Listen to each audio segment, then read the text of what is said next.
Hello दोस्तों, स्वागत है आपका एक बार फिर से आपके अपने यूट्यूब चैनल किरण लर्नर्स अकेडमी में। हम कर रहे हैं जिन भी स्टूडेंट का सीयूटी एग्जाम 2025 की जो प्रिपरेशन कर रहे हैं स्टूडेंट, और उनका सब्जेक्ट क्या है, डोमेन सब्जेक्ट साइंस है, उनके लिए वो सारे क्वेश्चन कवर कर रहे हैं जो साइंस से बन सकते हैं 12th बेस सिलेबस पे, या जो क्वेश्चन बार बार पूछे जाते हैं।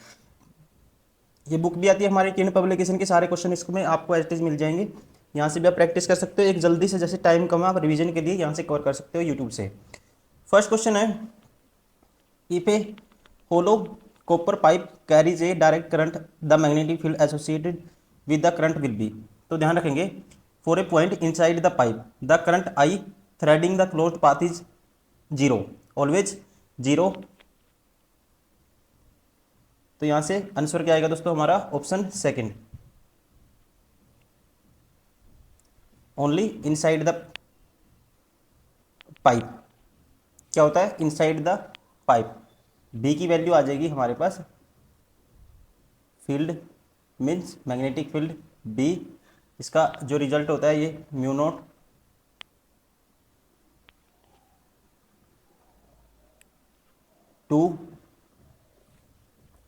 टू आई बराबर बटे में 4 पाई आर, ये इनसाइड द पोल बराबर है 0। क्वेश्चन नंबर 2,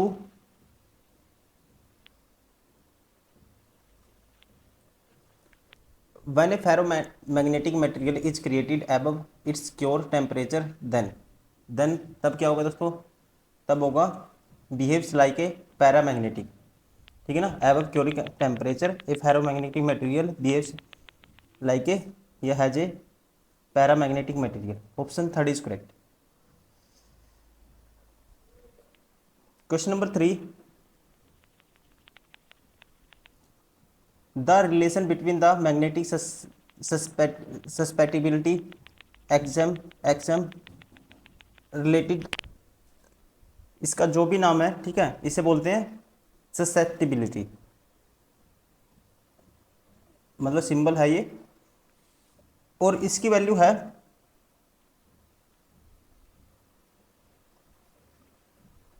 आपको पता होना चाहिए। ये रिलेशन होता है दोस्तों म्यू बटे में म्यू नॉट -1, तो यहाँ से ये प्लस हो जाएगा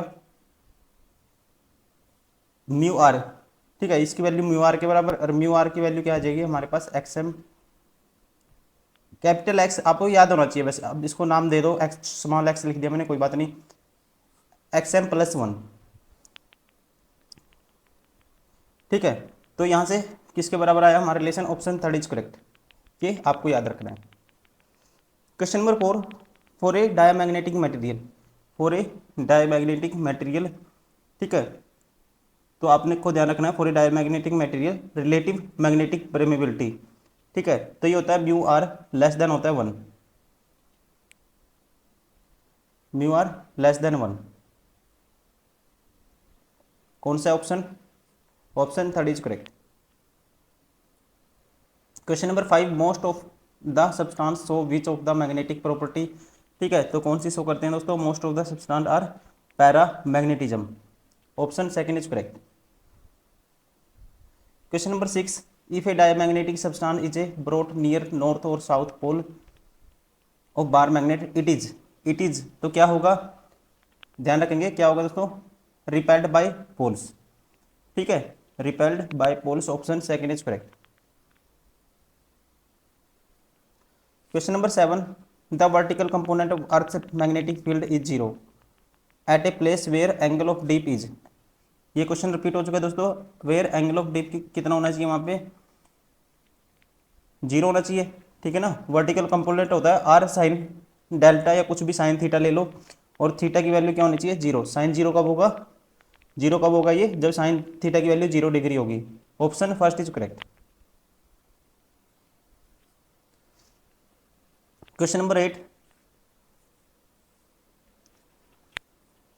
when a current is passed through a tangent galvanometer it gives a deflection 30 degree or 60 degree for action, the current must be, तो ध्यान रखना आपको, डिफ्लेक्शन गिवन है करंट I2 बटे में I1, ये रिलेशन होता है tan θ2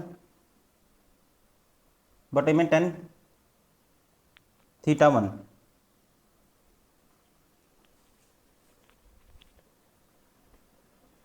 ठीक है, when current is pass through a tangent galvanometer it deflection of 30 degree 60 degree the current must be. अब डिफ्लेक्शन दोस्तों ध्यान रखेंगे, डिफ्लेक्शन θ1 30 डिग्री है, कोरस्पोंडेड टू करंट I1 बराबर है क्या हो जाएगा 2A है।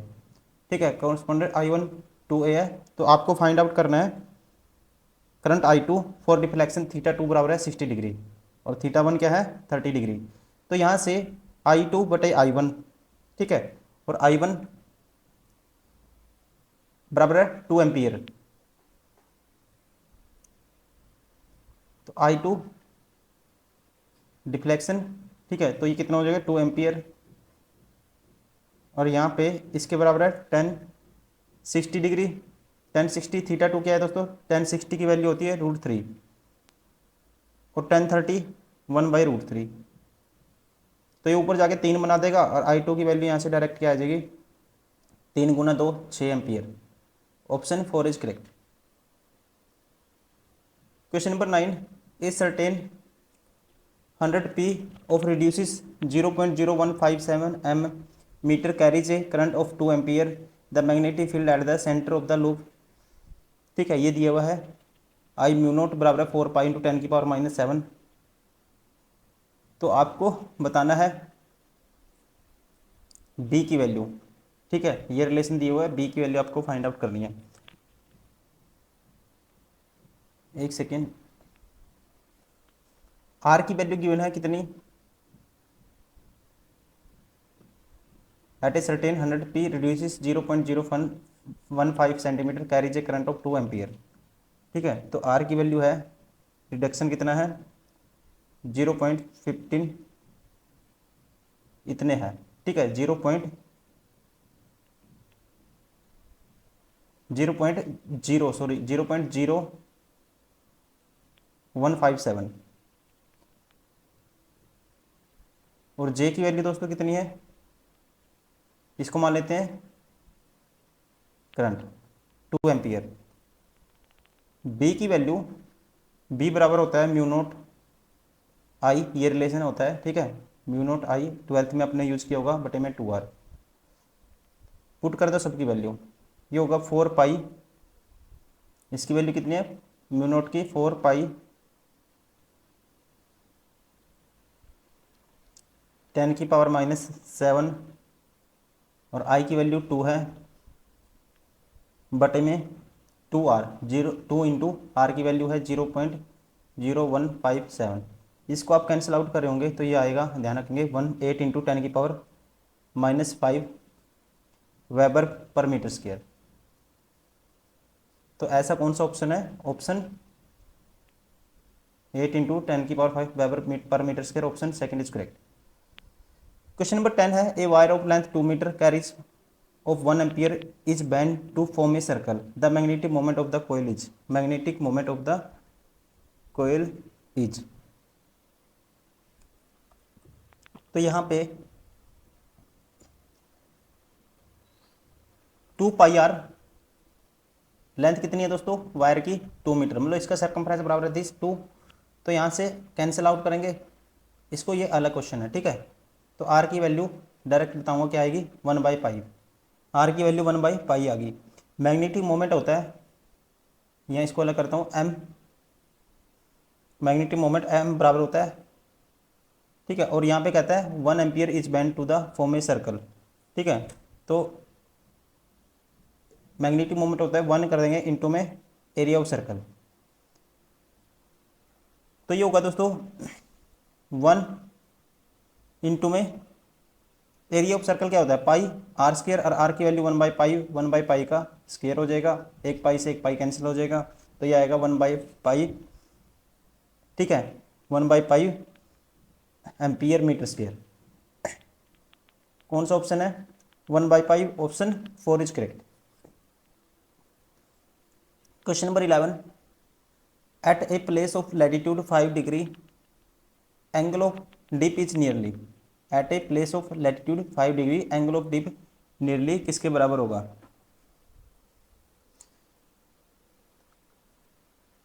तो देखो आप ध्यान रखेंगे, angle of dip also known as magnetic dip is the angle between the magnetic field lines of the earth and horizontal axis.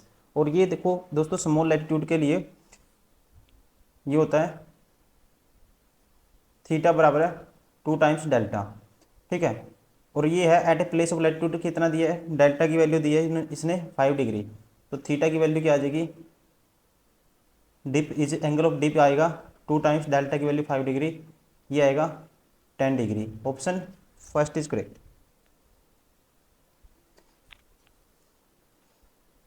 एक क्वेश्चन रह गया यहाँ पे, क्वेश्चन नंबर 12 है, a steel wire of length 1 metre has a magnetic moment m is the bent into a semi circular arc, the new magnetic moment is, new magnetic moment अभी करा था हमने क्वेश्चन इस पे, ठीक है। आपको बताना है न्यू मैग्नेटिक मोमेंट। m क्या होता है दोस्तों, मैग्नेटिक मोमेंट, और ये होता है m इंटू में l, ठीक है। और यहाँ पे m क्या है, strength of the each pole, l की वैल्यू, अब बात किसकी हुई है यहाँ पे, then bent into semi circular arc, ठीक है। तो सेमी सर्कुलर आर्क दोस्तों, तो आधे सर्कल में तोड़ेंगे तो इसका पैरामीटर होगा पाई आर, तो होगा आधे सर्कल का, और जो इसका ये बनेगा ऊपर का, ठीक है, टोटल लेंथ कितनी हो जाएगी, सेमी सर्कुलर में तोड़ेंगे पाई आर और plus r, I has a magnetic moment M is then it into semi circular arc, semi circular arc में तोड़ना है आपको, ठीक है, सेमी सर्कुलर आर्क में तोड़ना है। तो हमारे पास आएगा पाई आर, आधे का देखो सर्कमफ्रेंस आधा पाई आर, और एक वो लेंथ आएगी जो, एक वो आर, ठीक है। तो ये किसके बराबर है, तो ये इसको देखो हमने गलत कर दिया, एक सेकेंड दोबारा से करता हूँ इसको, एक सेकेंड दोस्तों, हमने कुछ ज़्यादा ही सोच लिया, इसमें आसान क्वेश्चन है।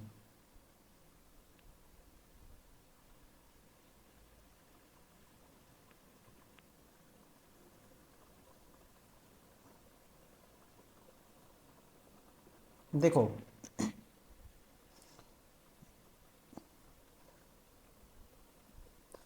देखो अब कहता है length of the wire is equal to the length of the semi circular arc, ठीक है। तो इसका मतलब लेंथ किसके बराबर है, पाई आर के बराबर है। आर की वैल्यू दोस्तों क्या आएगी, एल बाई पाई आएगा, आर की वैल्यू एल बाई पाई, और एल की वैल्यू 1 है, ठीक है, 1 यूनिट है, तो ये आएगा 1 बाई पाई, आर की वैल्यू आ गई। यहाँ से न्यू मैग्नेटिक मोमेंट मान लेते हैं M dash,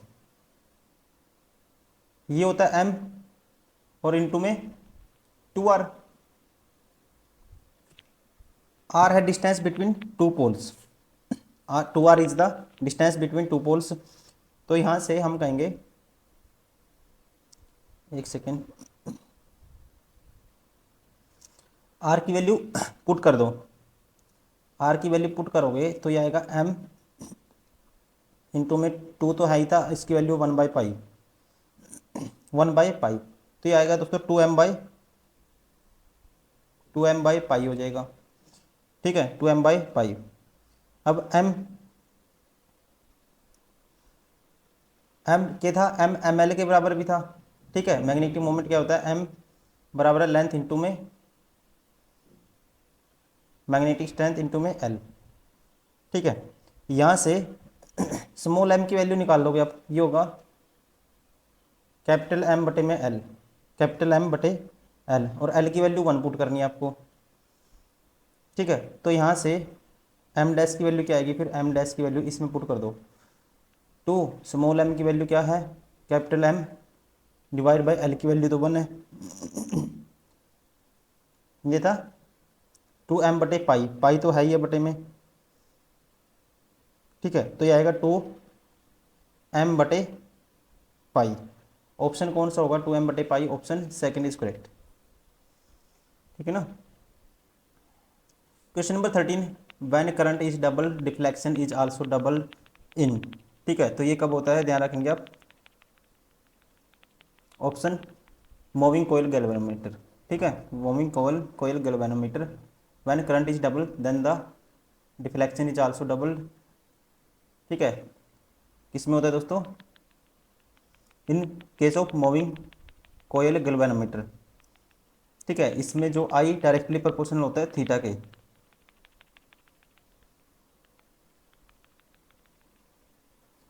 question number 14, at a certain place horizontal component is √3 times the vertical component, the angle of tip at this places, angle of tip this places. ये कर चुके हैं दोस्तों हम, ये रिपीट हुआ है क्वेश्चन। ठीक है, हॉरिजेंटल कंपोनेंट एच बराबर हो क्या है, √3 टाइम्स वर्टिकल कंपोनेंट। ठीक है, तो यहाँ से tan theta angle of dip बताना है दोस्तों, टेन थीटा बराबर होता है वर्टिकल कंपोनेंट लंब बटे आधार, मतलब कि बेस हॉरिजेंटल कंपोनेंट। तो ये है v है। ठीक है, एक क्या है वर्टिकल v है और h की वैल्यू क्या है √3 टाइम्स v। इससे ये कैंसिल v से भी, टेंजेंट थीटा अगर √3 है तो थीटा की वैल्यू कितनी आएगी दोस्तों, 30 डिग्री। और 30 किसे बोलते हैं, π/6 को। Option third is correct. Question number 15, a magnetic needle suspended freely oriented itself, तो ध्यान रखेंगे, a magnetic needle suspended freely oriented itself in a definite direction. Option first is correct. Question number 16, magnetic dipole moment is vector quantity directed from, तो इसका right answer होगा directed from south to north pole. Question number 70, in a emitter of 0.5% of main current passes through the galvanometer, it if resistance of the galvanometer is G, then the resistance of the emitter will be,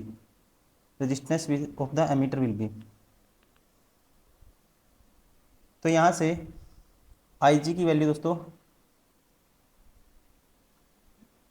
जो galvanometer से current pass होता है 0.5% है of आई के।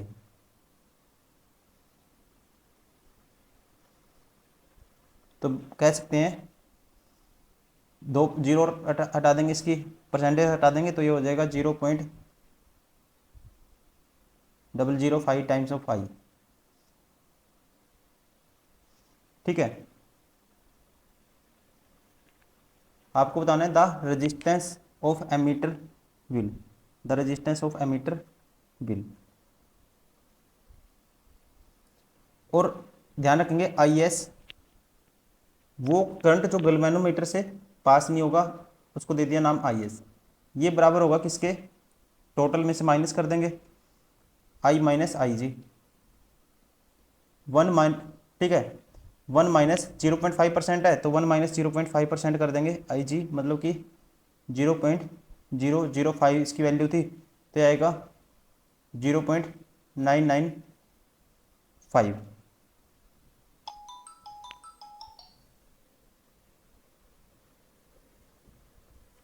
ठीक है, इसकी value ये आएगी। तो यहाँ से हम निकालेंगे फिर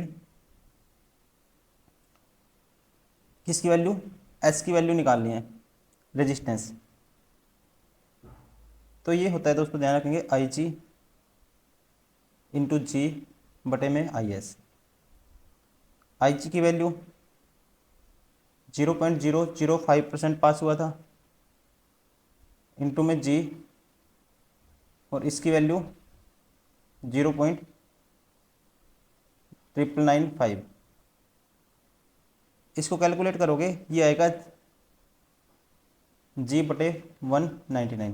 ठीक है, the resistance of the meter will be G बटे 199। Option second is correct.